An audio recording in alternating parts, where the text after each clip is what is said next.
Hi, this is Dale from the CurrentWare team. Today, I'm going to show you how to get started with implementing your first PC power management policies with enPowerManager. This video will cover the key features of enPowerManager, including PC power activity reports, power scheduler, advanced power policies, shutdown options, and power commands. For the best results, set enPowerManager to PC mode rather than user mode. This will give you access to the most features. Before watching this video, you should already have the CurrentWare web console set up, the CurrentWare clients installed on the computers you would like to manage, and your users or computers placed in their own policy groups. For more information on installing CurrentWare and setting up your policy groups, please visit the knowledge base at currentware.com/support.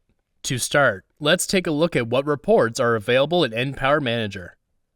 The User Logon History report allows you to check user login history with timestamps and duration of each logon period. The Computer Startup History report tracks PC power events such as when your users start up, shut down, sleep, or hibernate their computers.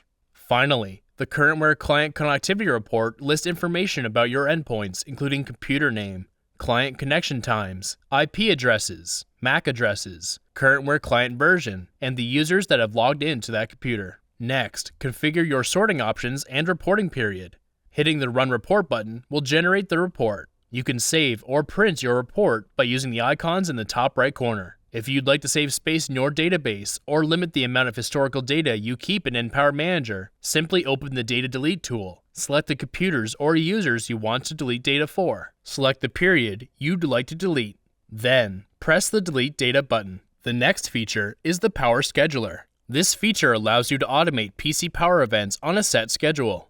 Each schedule is specific to the group you have selected in the Power Scheduler window. Let's set up a new schedule. The types of schedules you can set up are Shutdown, Standby, Hibernate, Restart, and Boot. The Boot function requires you to configure Wake on LAN settings on your computers. This function may be disabled by default and is only possible with computers connected over a local area network. For more details, please visit the CurrentWare knowledge base at currentware.com/support. Next, set the frequency you'd like the schedule to run. Hit Add Schedule and make sure to enable the Power Scheduler.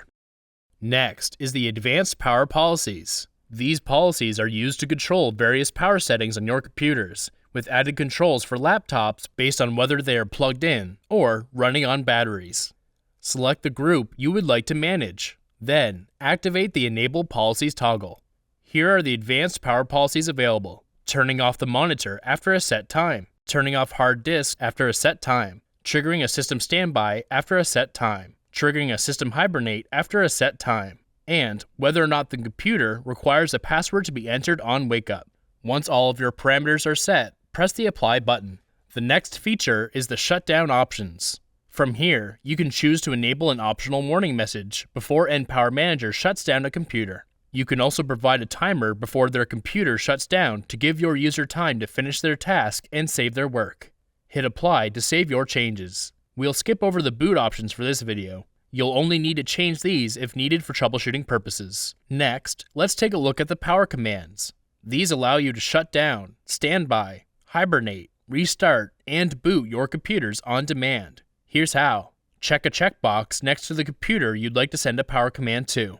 Press Power Commands, then your desired power command. The boot function requires you to configure Wake on LAN settings on your computers. This function may be disabled by default and is only possible with computers connected over a local area network. For more details, please visit the CurrentWare knowledge base at currentware.com/support.